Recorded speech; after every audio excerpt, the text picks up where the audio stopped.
도로 위 졸음운전이 시한폭탄으로 여겨지는 까닭은 화물차나 대형 버스의 사고가 절반 이상을 차지하기 때문입니다.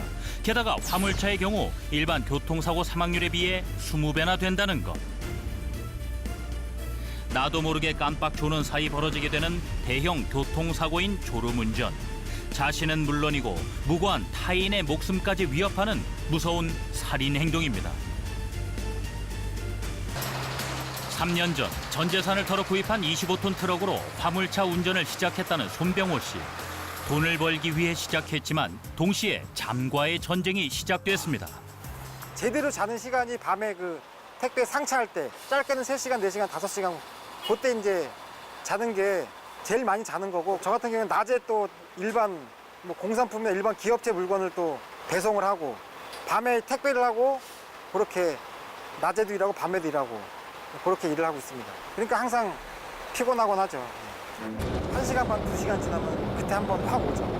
시간을 체크해서 시간 조금 여유가 생기면은 이런 뭐 졸음 쉼터라든가 뭐 휴게소에 들려서 의자에 앉아서 한 10분 정도만 살짝 눈 감고 졸아도 그게 효과가 꽤 크거든요. 운전을 시작한 지 2시간 정도 지나자 그 역시 피곤이 슬슬 몰려오는 것 같습니다. 이제 잠시 쉬나 싶었는데 이 졸음 쉼터를 그냥 지나칩니다. 좁게 만들어놔가지고 못 들어가겠네. 졸음 쉼터의 빈자리는 많았지만 병호 씨에겐 그림 속의 떡과 같다고 합니다. 진입로와 출구가 짧아 화물차가 들어가고 나올 수 없는 곳이 태반이라고 합니다. 중소형차가 지나가기에도 차로 폭이 충분하지 않다 보니 대형 트럭에게 졸음 쉼터는 없는 것과 마찬가지입니다. 지금처럼 아슬아슬 운전을 해야 하죠. 우리나라의 화물차 전용 휴게소는 전국에 30개소로 턱없이 부족한 상황입니다. 자, 앞서 저희가 이 화물 운수업종에 종사하는 분들 이야기를 쭉 들어보니까 일단 졸음운전 사고가 났다고 하면은 워낙 대형 차량들이 많다 보니까 네. 인명 피해, 차량 파손 상당히 크게 나지 않습니까? 네, 네. 물론 운전을 많이 하시는 이유도 있겠지만 네. 특별히 좀 여러 가지 여기만의 특수한 환경이 있을까요? 그러니까 화물차 같은 경우는 사실은 근무 시간 또 거기에 따른 휴식 시간이 제대로 보장되지 않는다라는 것이 가장 큰 문제점입니다. 그래서 운전을 사실 뭐 하루 종일 하는 경우도 있고 보통 막 열 몇 시간 이렇게 하시는 경우들도 있거든요.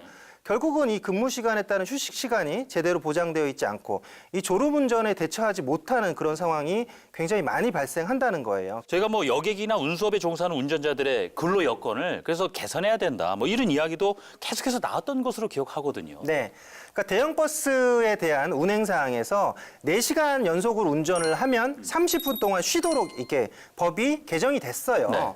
그런데도 불구하고 이것이 제대로 지켜지지 않는다는 거죠. 왜냐하면 이 운송업체에서는 당연히 수익을 내야 되는 그런 상황이고 결국은 버스를 무리하게 돌리고 기사님들을 무리하게 운행을 시켜버린다는 거죠.